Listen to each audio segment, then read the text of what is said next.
Okay, we'll call to order the January meeting of the Westfield Redevelopment Commission. If we can have a declaration of a quorum, Michelle?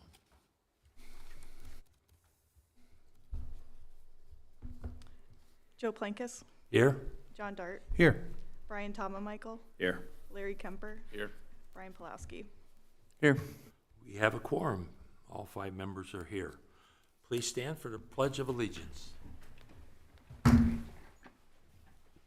Pledge allegiance to the flag of the United States of America and to the republic for which it stands, one nation, under God, indivisible, with liberty and justice for all. We have Carrie Underwood performing tonight? We don't have Carrie Underwood. She did a marvelous job last night. Yeah. Talk about Yeah. taking over when it's necessary. Wow. Awesome day yesterday. Yep. Okay, we do have a change to the agenda. We are going to have election of officers, so that will be added, and I'm also going to ask Brian to make some comments about our new member from the school board here in a minute. So first, we'll have the election of officers. Open for a motion for president. I offer up a motion to approve Joe Plankus as president for the 2025 calendar year for the RDC. Case, do we have a second? Second. Okay, we have a second, Brian Pulaski, thank you. All in favor, please signify by saying aye. Rachel, if you'll take the roll, please, thank Joe you. Plankus, Yes? John Dart, Yes. Brian Michael, Yes. Larry Kemper, Yes. Brian Pulaski. Yes. Okay, we have 5-0 vote, thank you very much, appreciate your confidence. We have, also have to vote for a new vice president. Do I have a motion for vice president? I'll make a motion for John Dart, Vice President. Okay, we have a second. Second. Larry Kemper for second, thank you. All in favor, please signify by saying aye. Rachel? Joe Plankus, Aye? John Dart, Aye. Brian Michael, Aye. Larry Kemper, Aye. Brian Pulaski. Aye. Okay, 5-0, thank you very much. I make a motion then for Brian Michael for secretary of the Redevelopment Commission. We have a second. Second. Second, Brian Pulaski, thank you. Rachel? Joe Plankus, Aye? John Dart, Aye. Brian Michael, Aye. Larry Kemper, Aye. Brian Pulaski. Yes. Okay, very good, thank you. 5-0 vote. We'll move on to getting update from Brian on our ex officio member. Yep, so at our board meeting this month with the school board has recommended Carrie Larison, our new school board member, to be the appointed school non-voting official for the next 2 years of the school board term. So Mike Steele had previously served in that, I believe, for the last 4 years, actually. So Carrie will be joining us starting next month. This month, they already had a pre-scheduled meeting before we sent out the calendar with her. So looking forward to Carrie joining us. Okay, thank you very much for the update, appreciate that. Do we have any education planned for Carrie and just bringing her up to speed as we were kind of brought up to speed? Sure. I'll plan to meet with Carrie one-on-one to bring her up to speed. I don't see any reason to bring all of the rest of you in to do updated training again, but I can give her the background on what the RDC is and how it functions, and yeah. That'd be great if you I could saw do her that. at the mayor's 2024 update at the high school, and she had asked that. So, Oh, okay. yeah, I think she had inquired about If you just could help her with understand. that, Janelle, that'd be great, Yeah. thank you very Yeah, much. absolutely. Okay. Next item on the agenda is approval of minutes from our December 16th, 2024 meeting. Are there any comments or changes in regards to the minutes? Hearing none, we have a motion for approval. Brian Second. Pulaski, motion for approval. Second. Second by John Dart. Please take the roll. Joe Plankus, Aye? John Dart, Aye. Brian Michael, Aye. Larry Kemper, Aye. Brian Pulaski. Aye. Okay, 5-0 minutes have been approved. Next item is the approval of the executive session memorandum. We have a motion for approval. Make a motion to approve. Okay, Brian Michael, motion. Do I have a second? Second. Second, Brian Pulaski, thank you. Joe Plankus, Aye? John Dart, Aye. Brian Michael, Aye. Larry Kemper, Aye. Brian Pulaski. Aye. Okay, 5-0 vote. Memorandum is approved. Next item is financial matters. We have several reports that Clerk Treasurer's Office. Is anyone online from the Clerk Treasurer's Office? I don't believe that the clerk treasurer's office was able to attend today. Okay. Are there any questions or comments? I do have one, Janelle. We have that first report that she provided which is a summary of the fund cash and investment balances. And it shows under the capital fund a negative 39,000 and change. And if we can get some clarification on that from her as to how they handle that in the total scheme of things, that would be very helpful. Yes, I'll be sure to check in with the clerk treasurer on how she handles that from an accounting perspective. I'd like to add also that we did have a couple of bonds that we had anticipated might have closed in 2024, and we would have been reimbursed out of bond proceeds to refund into this capital fund, which didn't close in 2024. So I would see in 2025 that we'll have some credits coming toward us. Okay, great. I appreciate that follow-up. Do we have other questions from commission members in regards to those three reports that clerk treasurer provided? Okay, very good. We'll move on to the next item, which is the approval of claims. Does anyone have any questions or comments in regards to the claims? If not, we'll look for a motion for approval of payment. Motion approved. Second. Okay, we have a motion and a second. All in favor, please signify by saying aye. Rachel? Joe Plankis, Aye? John Dart, Aye. Brian Michael, Aye. Larry Kemper, Aye. Brian Palowski. Aye. Okay, motion passes 5-0. Thank you very much. Janelle, all yours. All right, this next action item is an engagement letter from Barnes and Thornburg. We have been working with Barnes and Thornburg over the past year. I thought you were going to do executive report. Oh, my apologies. Okay. We've changed our view up here, and I went right past it. I My did that apologies. at home, looking at the computer too. so Yes, don't feel okay, bad. let me pull this up. Okay. Thank you for stopping me. Okay, I am sharing with you the same presentation that was shared a week ago with City Council. This is the Grand Park District Master Plan, which we've been working on over the past 6 months. And I'm going to give you a little bit of history about why we are working on this and what our process was, and then roll out some of the images that we are going to be including in the regulating plans for Grand Park. So as a reminder, going back almost 20 years, there was this vision of Grand Park to be this exceptional sports complex.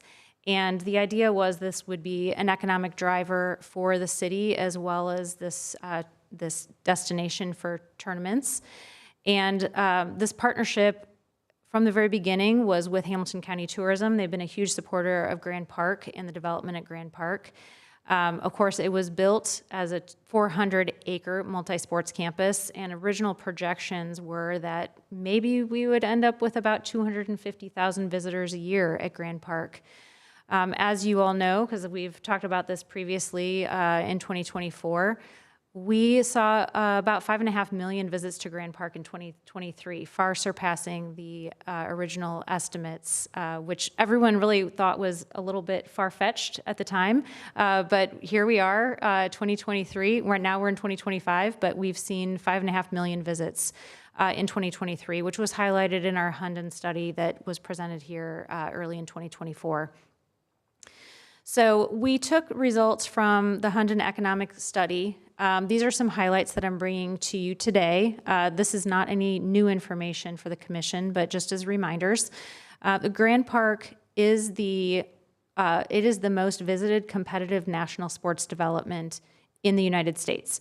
At the top of the list, above ESPN Wild World of Sports in Orlando. You can see the map here showing the reach of where people travel from within the U.S. to participate at Grand Park. And then over on the right, you can see Grand Park Sports Campus listed as number 16 on the list of most visited stadiums, arenas, convention centers, and sports complexes, coming in just behind the United Center in Chicago. So taking this data and other economic factors into account, Hunden put together a comprehensive study of opportunities for investment, particularly for an entertainment district surrounding Grand Park. And what you see to the right is an overall development district that surrounds Grand Park, shown in the light green, running east-west across the, I would say, the top third of the map. And you can see that there are some different highlighted areas, the teal being destination entertainment opportunities, the yellow being some more dense housing. We've also identified existing developments that were already in the permitting or zoning process, including Grand Universe, Woods Robinson Briggs, and Wheeler Landing. With all of this data, Hunden came up with recommendations for how to implement improvements in the Grand Park Entertainment District and broke it out into phases. So what you see over on the left, phase 1 from 1 to 3 years, phase 2, 3 to 7 years, and phase 3 from 7 to 10 years was their initial recommendations. And I'd like to highlight here in phase 3, under the hotel column, that there was a recommendation for a 400-key hotel and conference center. This particular investment has been moved up into phase 1 because we've had new announcements of FIFA having their World Cup practices being held here in 2026. We also have the Live Golf Tournament coming here in 2025 and 2026. So this additional international travel coming to the Westfield area has really accelerated that need for that full-service hotel option. So taking that information, we engaged Hunden late 2024 to provide a market study specifically for hotels, do a deeper dive into what that hotel market is in the Grand Park area and understand really what the phasing should be for bringing those hotels on. So these are two options that they have outlined for us for a full-service hotel, which would be located immediately adjacent to the Grand Park Event Center, just south of 191st Street. And this would be a full-service hotel with convention space, recommending shifting this to phase 1, which was years 1 through 3. And then they have looked at a 225-key and a 275-key option for this hotel. I will dive back into this a bit later as it relates to our development with Keystone, but do want to highlight that we do have this market study that we're finalizing with Hunden this month. So in addition to the phasing, we set some initial efforts for our planning purposes. So in 2024, as I've mentioned, we had the Grand Park study, which was funded by Hamilton County Tourism. We also executed at the end of 2024 the Grand Park public-private agreement for the operations of Grand Park, the Grand Park Sports and Entertainment, which will be running all the operations for the Grand Park fields, tournaments, and event center. With that, there was an agreement with a development partner, Keystone Group, to take what we're presenting here, the master plan for Grand Park, and then move that forward as a development plan and be our development partner in the Grand Park area on land that is already owned by the city. So in the effort to come up with a plan that met the goals of what the city is trying to achieve in and around Grand Park, we brought in Spec Dempsey and Perkins and Will. This is funded primarily through a Hamilton County Tourism grant, which was discussed here earlier in 2024. And we brought in a bunch of stakeholders, city staff, landowners, developers such as Keystone, and really created opportunities to provide input on how we envisioned this development to unfold. We identified targeted industries such as entertainment, not a typo. This is where you have opportunities for entertainment and restaurant all in one venue or in close proximity to one another. Destination retail, agritourism, sports tech, Class A office space, family entertainment, and hotels. And we're really looking to create a vibrant mixed-use district that supports the hospitality and community. This is not just for tourists. We want this to be for residents as well, a place that Westfield residents can be proud of and enjoy their leisure time. We also want to increase the recognition of Grand Park as the top youth sports destination in the U.S. Thankfully, over the last week, we're getting quite a bit of press, and hopefully that word is starting to get out. But we do recognize that that's where we are, and we want to be sure that we're touting that as a destination attraction for Westfield. We're going to highlight some gateways from 191st Street and 186th Street, as well as Grand Park Boulevard into this district. And we wanted to keep our options open on how the site was going to be arranged and look at the possibility of relocating the championship field and championship of Diamond, which are currently located west of Grand Park Boulevard. And then we also wanted to look for potential locations for an ice facility, full-service hotel, and a sports tech innovation hub. So what you'll see here in the future tonight is where we found destinations for all of these things, and I think come up with a really great plan. I'm not going to go into the details of this here. This is just kind of background on how we identified different areas within the plan, outlined what the north area and south area entailed. We had to work around some infrastructure challenges, including a gas pipeline. We understand that we also need to be very supportive of existing Grand Park operations, ensuring that Grand Park Event Center, the staff, the tournaments can all operate as they have been previously, and make sure that we're still providing all of the parking support that we need throughout the area. So over the summer, as we kicked off this process with the Spec Dempsey and Perkins and Will team, we had a couple of workshops, the first in July, and we came up with this initial concept that you see off to the left that outlined our key destinations. So we have the Grand Park Event Center located, of course, at the north end of the development, a hotel and conference center immediately adjacent. At 186th Street and Grand Park Boulevard, just northwest of that roundabout, you can see that there is a 10,000-seat stadium.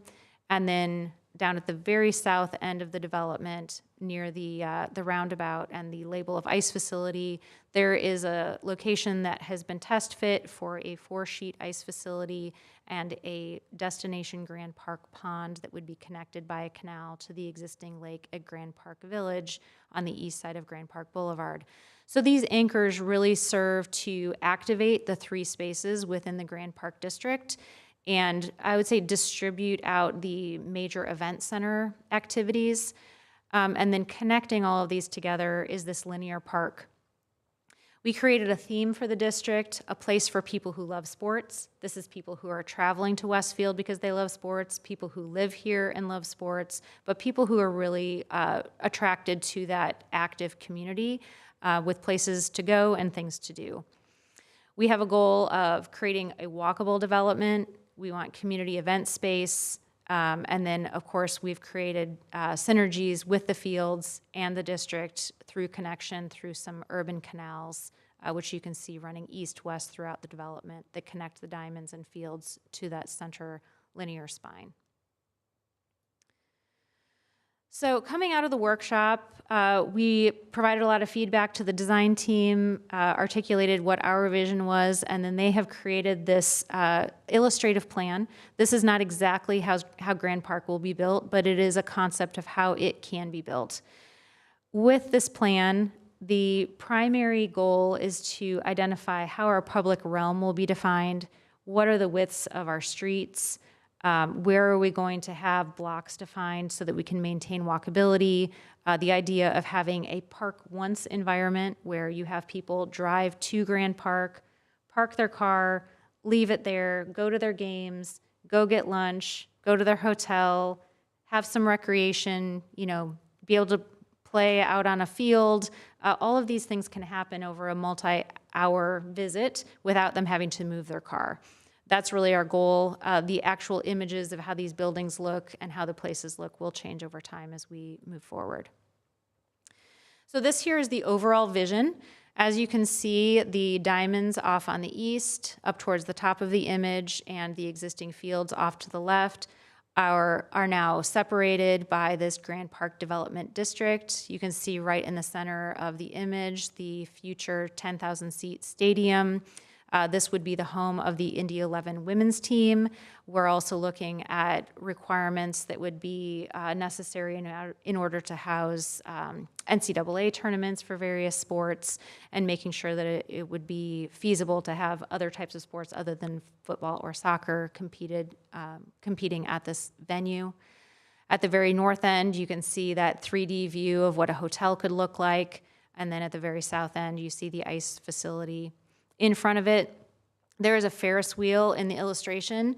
This, to me, is it's an icon. Does not necessarily mean that we will have a Ferris wheel here, but we do see this as an opportunity as having a very iconic attraction that would be an activity center that would create visual interest at the south end of the linear park, which we're calling Champions Way.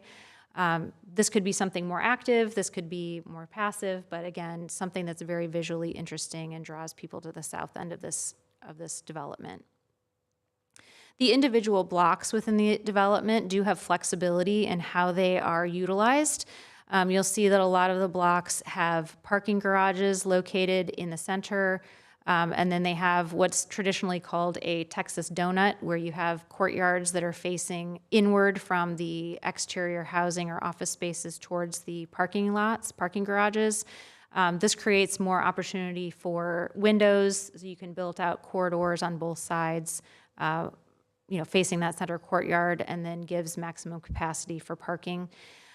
Individual blocks that are shown as residential could be used as headquarters, office-type space. Office headquarters could also be used as multifamily. As the needs progress for this district, we do have the flexibility of moving those uses around. The things that really can't move would be the gas line. There is an easement that runs right between the baseball diamonds. You can see it running right towards the top of the screen, towards the center of the district. We cannot move the gas pipeline. The alignment of Champions Way, the linear park, is pretty set in stone, and that's really to accommodate, again, the easement, making sure that we're providing all of the clearances that we need, and then it also is defined by the location and width of the championship stadium. Within individual blocks, we have definition of how much patio space could be available for retail, requirements on landscaping. We also have identified locations for specific types of activation, which we'll get to a little bit later here in the presentation. So this really shows our major anchors that we've talked about previously and some of the details surrounding them. A couple of things that we haven't talked about specifically in the southern portion of this development is the Grand Park Lake, that it would have potentially an urban beach, and then there would also be an opportunity for people to interact with the water through use of kayaks or paddle boards, paddle boats. There's actually a kayak share program that's much like a bike share program, which our Parks Director, Chris McConnell, has been looking into, which could really create some great synergy between this pond and the existing lake on the east side of Grand Park Boulevard. On the left, you see the overall bird's eye view of this development, and on the right, you still see an illustration of what Champions Way might look like. It is multimodal transportation. There would be dedicated bike lanes located next to the sidewalks. The central area is really designed to be a linear park with landscaping, playgrounds, splash pads. There could be something like a skate park or parkour. We're also envisioning having an Olympic-style set of podiums where people could pose, that Instagram moment when you've been part of a tournament and you have that opportunity to celebrate that with your team or your family. Again, some illustrative views showing what this can look like. What you see at the very north end is a mini football field immediately adjacent to the Grand Park Event Center. This could be a great place for celebrations. I see this being activated much like the use of Georgia Street downtown when there are large events happening, that we could have celebrations that occur here with a pavilion. Also to the west of that, kind of hidden behind that bubble, is our proposed location for our first parking garage. This would be used to handle the displaced parking that would be required in order to build the buildings on top of the almost 900 space parking lots that are on the Grand Park land currently. Also in this view, at the north end is the hotel, and then a potential sports tech innovation hub. I would see this as being kind of co-working space, presentation areas, something like a High Alpha, if you're familiar with that, in downtown Indianapolis. This is a view of these urban canals. These are envisioned to really connect the use of the fields with the center of the district. These would be very walkable. They would feel like you are being invited into the district as you're out in the fields, really focusing on this opportunity for people to stay and play after they've played. This is a view a little bit further south, the other canal as it's heading east towards the diamonds that are on the east side of the Grand Park Event Center.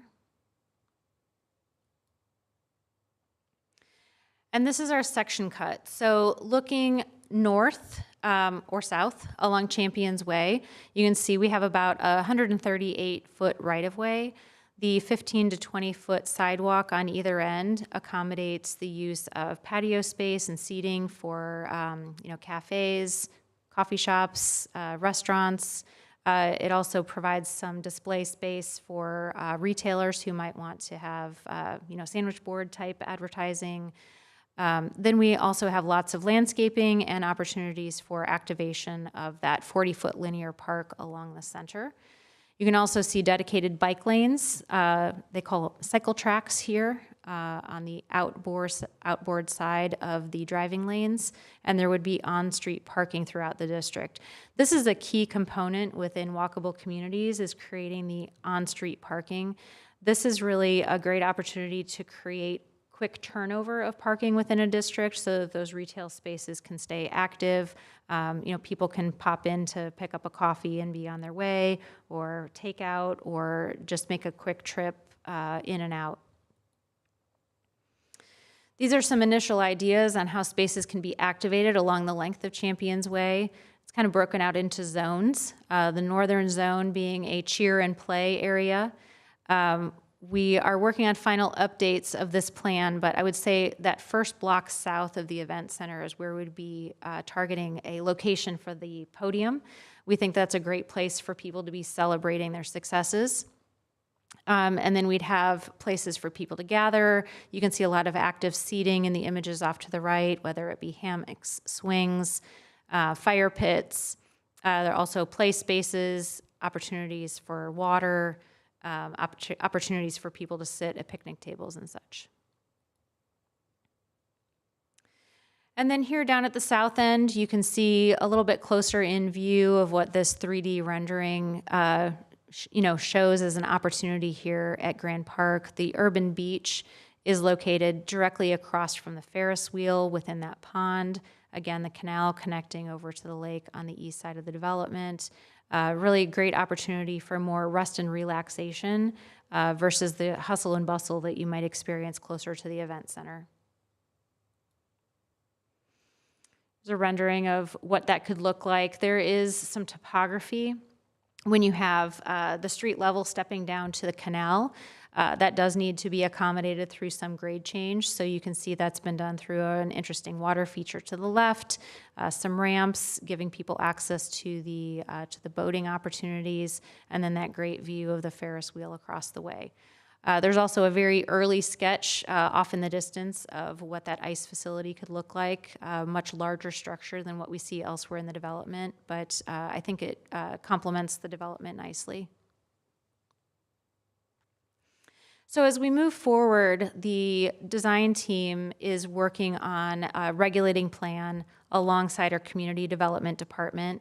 This image here helps us define what the development build out could look like. So using the illustrative plan that you've seen in these sketches, you can see that we'd have approximately 2,754 parking spaces required throughout this development.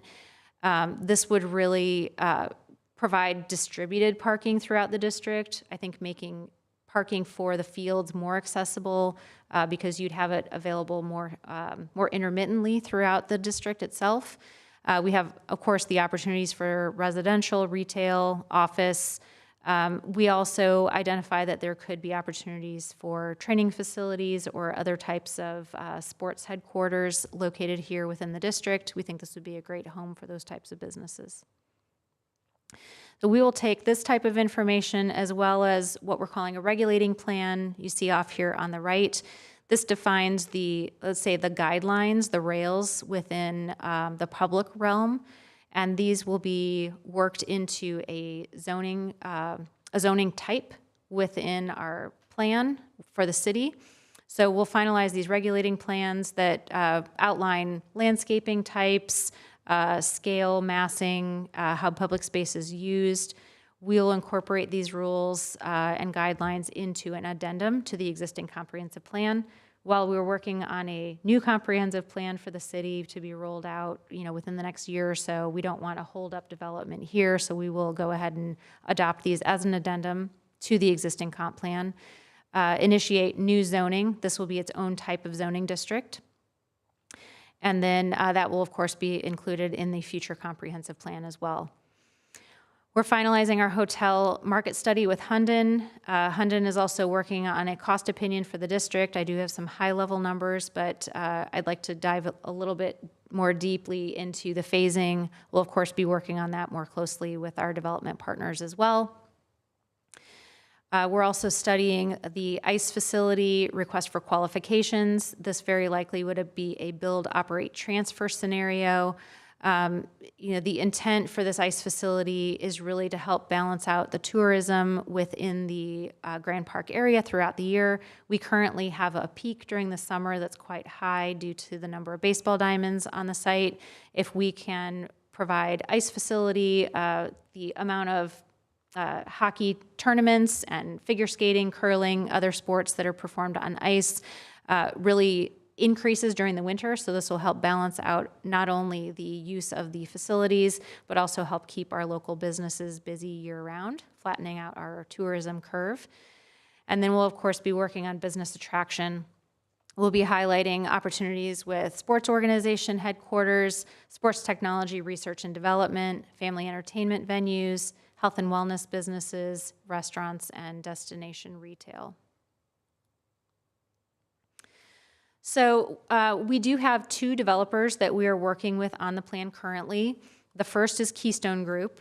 They are just now kicking off a 6-month development plan refinement process. This will cover the scope, budget, schedule, and phasing for the city-owned land north of that central canal. So let's see if my pointer works here. Yes. So this canal here really defines land to the north, which is currently owned by the city. And then land to the south of that canal is now under contract. The city is purchasing that within the next 6 months from the landowner. So Keystone will be working on that northern portion to kick off what they're calling phase 1 design and construction, which would be the first parking garage, and that is located here. The full-service hotel and conference center located here at the southeast corner of Grand Park Event Center, a mixed-use development, possibly this here, or it could be on this block, expansion of Indy 11 soccer operations headquarter. That is located here, just west of the main area of the district. This does give them great access to the fields where they have their practices. So again, this will be kicking off here in January. They actually have already started, and we'll be working with them to further discuss how that public-private partnership will function. In addition, Cardin Associates has signed a purchase agreement for all the land within the district south of 186th Street, and they will similarly be working on a development plan, going over scope, budget, schedule, and phasing. They are slightly behind Keystone in their process, just because they had not been included in the master planning process from the beginning, because they were not a development partner when we started this journey. So we'll be working with them over the next few weeks and months to help define better what this vision is for them and how to implement it. They're also looking at end users and potential development partners to help them deliver this vision. And then, of course, we'll need to rezone this area. This is currently within the Grand Park Village area, so we would be redefining this as part of the Grand Park District. So with that, happy to answer any questions that you have about the plan and the process moving forward. Wow, a lot of work's been done. I was impressed the first time. I'm just as impressed the second time. Thank you. Questions for counselors or commissioners? I've got a couple, but you want to go? Do you have one, Brian? Who owns the lake, the lake that's already there? Because that's not part, that wouldn't be part of this development, or it would be? The lake that is here. Yes. Yeah, that is part of Grand Park Village, which was developed by Henke Development Group. Okay. So there's an agreement to tap into that and make that part of the canal. We will have to work through that with Henke's. They were part of this master planning process as they were landowners and still are until that property transfers hands. So they're very aware of what we were planning here and very supportive of the concept. I don't expect that that'll be a problem. Okay.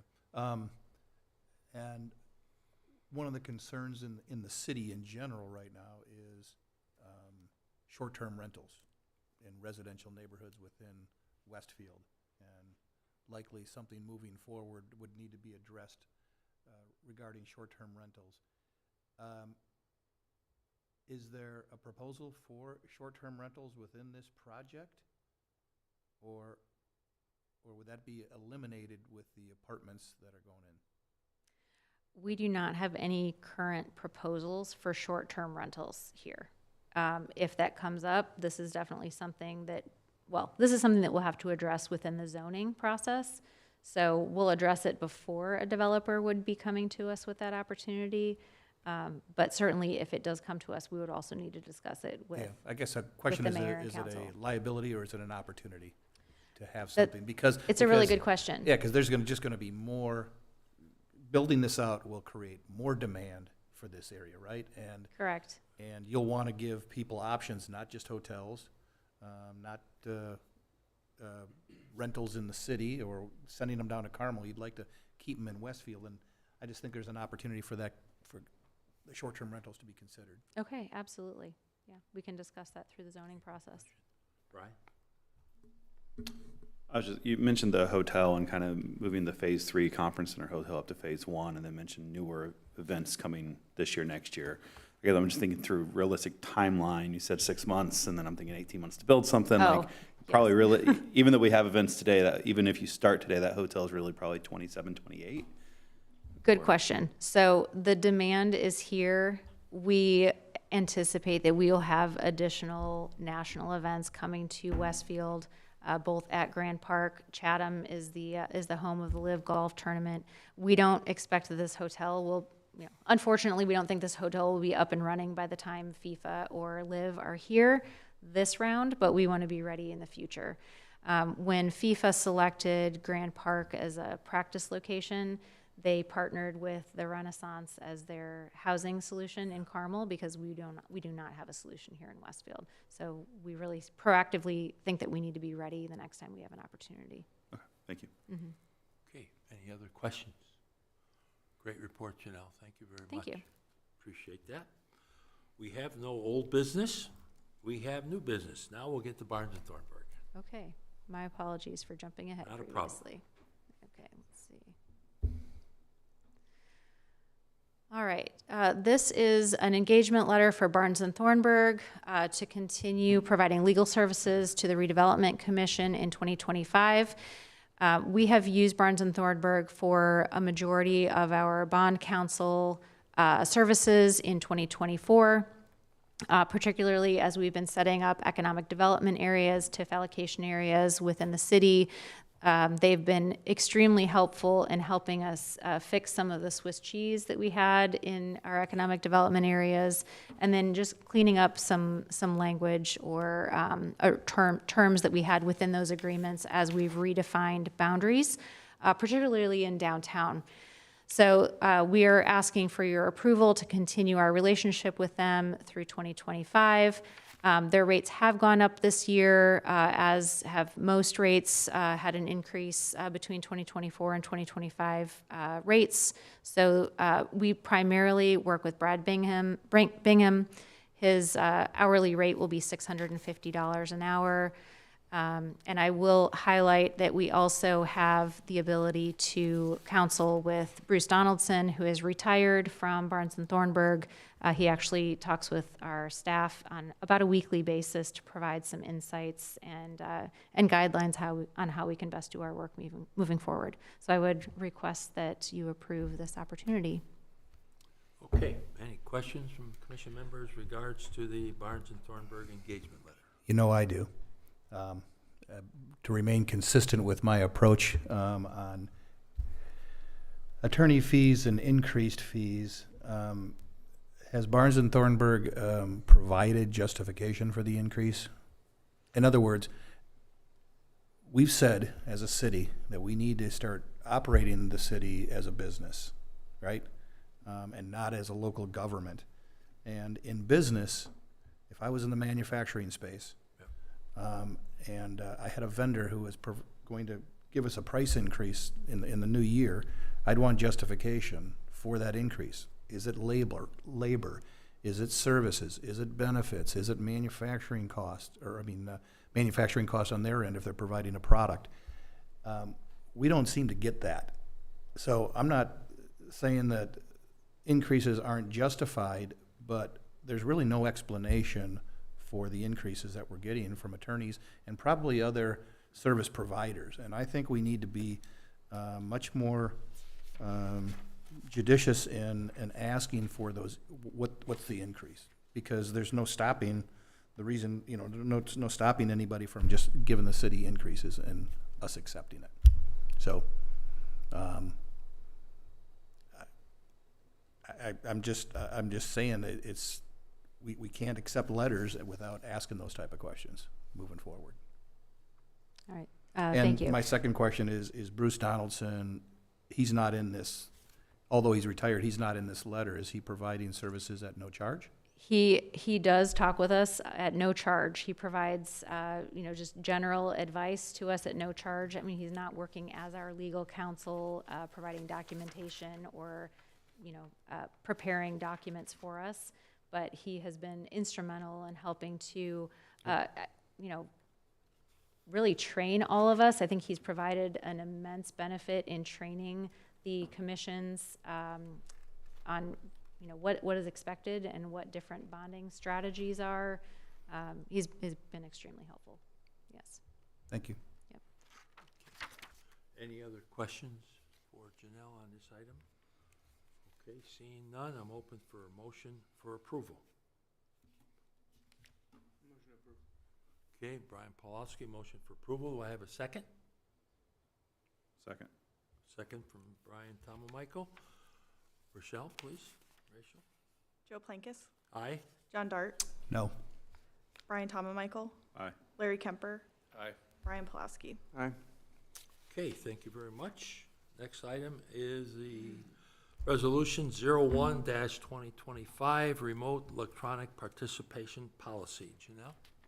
Thank you, Mr. President. I'm actually going to let Ryan explain why we are documenting our electronic participation policy, because he's going to do this much more eloquently than I will.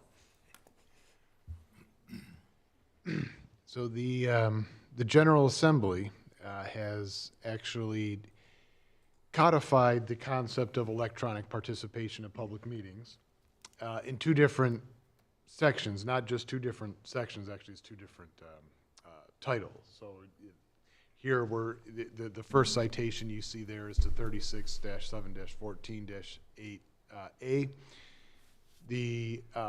That's the one that's being referenced here. There's another one in Title 5, so it's like Indiana Code 5-4- something.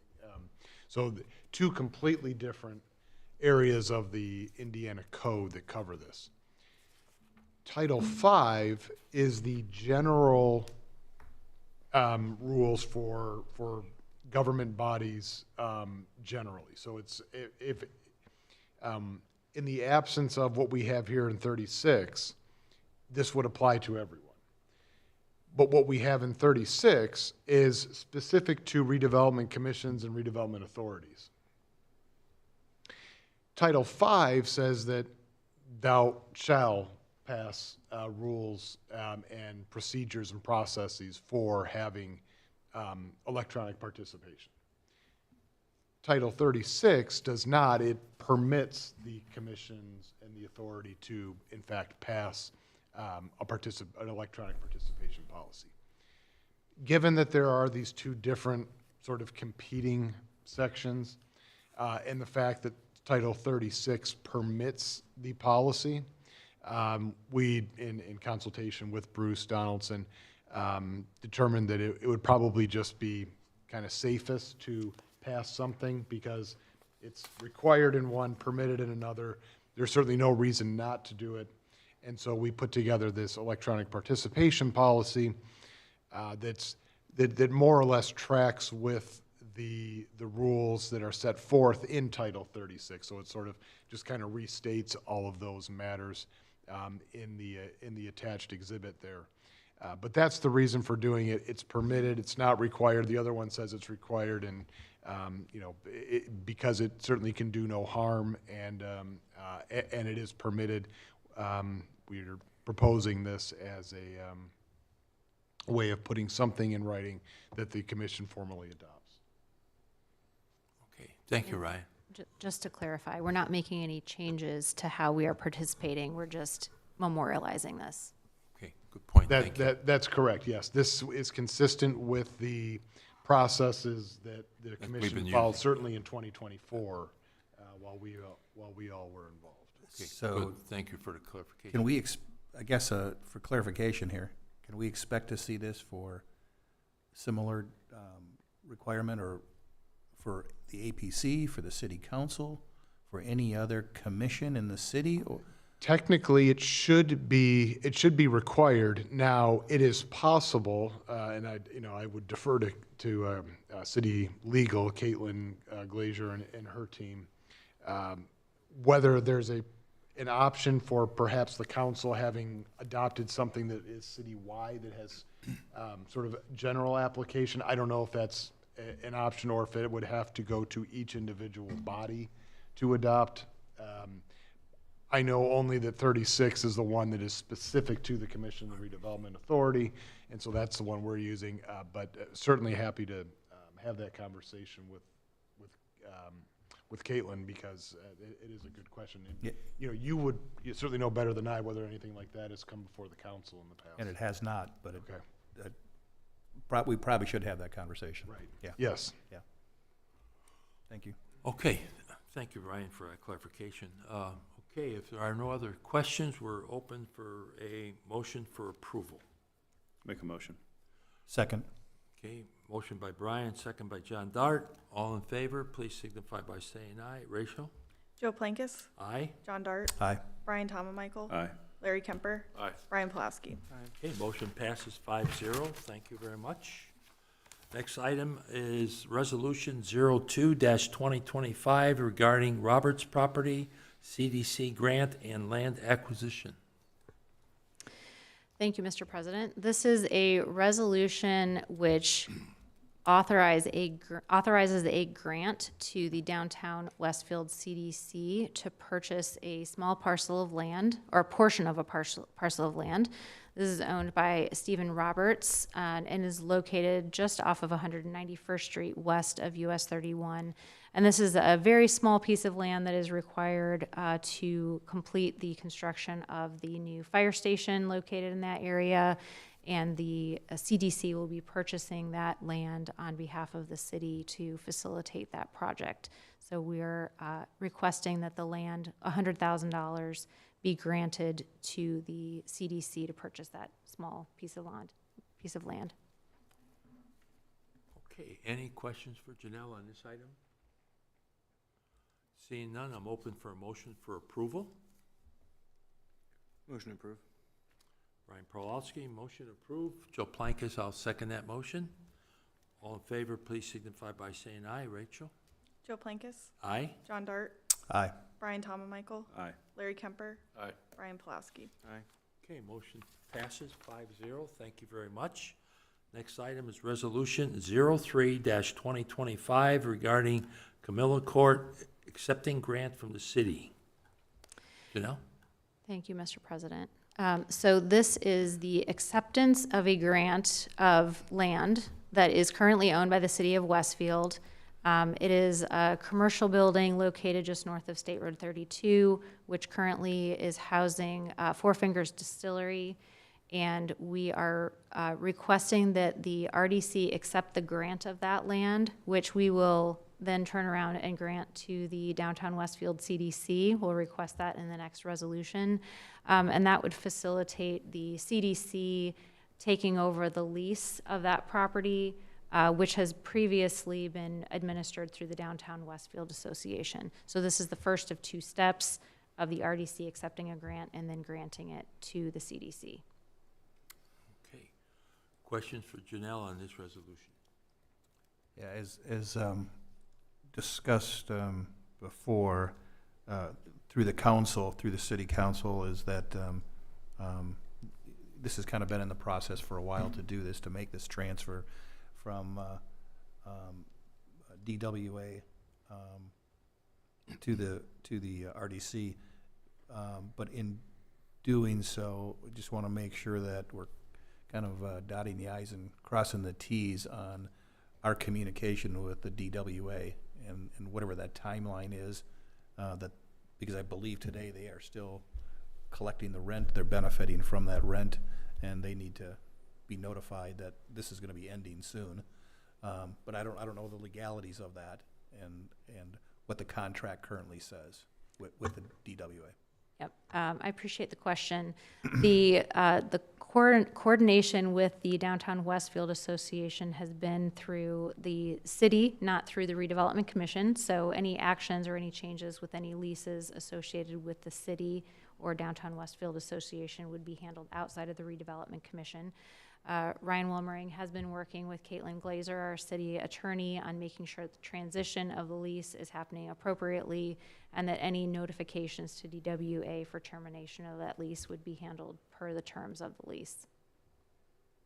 All right, so there's no, in this resolution, there's no dates, which, there are no dates for that transfer, which would allow for the DWA to complete their agreement, I guess, with the city, so that this can be done, or can these be done all the same? Can these be done concurrently? The transfers can all happen concurrently. So we'll choose a date when we transfer all of these deeds. That's right. Yeah. Everything will happen concurrently, including any resolution of the agreement or lease with DWA. Thank you. Okay, any other questions for Janelle or Ryan on this issue? Okay, if not, open for a motion for approval of Resolution 03-2025. Make a motion to approve. Second? Brian Michael, second by John Dart. Rachel? Joe Plankis, Aye. John Dart, Aye. Brian Michael, Aye. Larry Kemper, Brian Pulowski. Aye. Okay, motion passes 5-0. Thank you very much. Next item is Resolution 04-2025 regarding Camilla Court, grant to DWCDC. Thank you, Mr. President. This is the acceptance, or the grant of the land that we just agreed to accept. And we would be granting this land to the Downtown Westfield CDC so that that lease with the existing tenant would be available for the CDC to administer. And then this would also allow the CDC to provide temporary space for tenants that might be looking for a temporary location as they're just starting out or have a short period of time where they're in between commercial leases. And this would help us facilitate economic development efforts in that way. Okay, thank you. Any further questions for Janelle on this item? If not, open for a motion for approval. Motion to approve. Brian Pulowski, I'll second that motion. All in favor, please signify by saying aye. Rachel? Joe Plankis, Aye. John Dart, Aye. Brian Michael, Aye. Larry Kemper, Brian Pulowski. Okay, motion passes 5-0. Thank you very much. That's all of our business for this evening. Then, just as a reminder, our next regular meeting will be Tuesday, February 18th at 2025. It's 6 PM. We'll have our normal executive session at 5:15 on that date. Ask everyone to stick around to sign paperwork. I know it's getting close to APC time, but we need to do that. So if with no further ado, meeting is adjourned at 6:54. Thank you.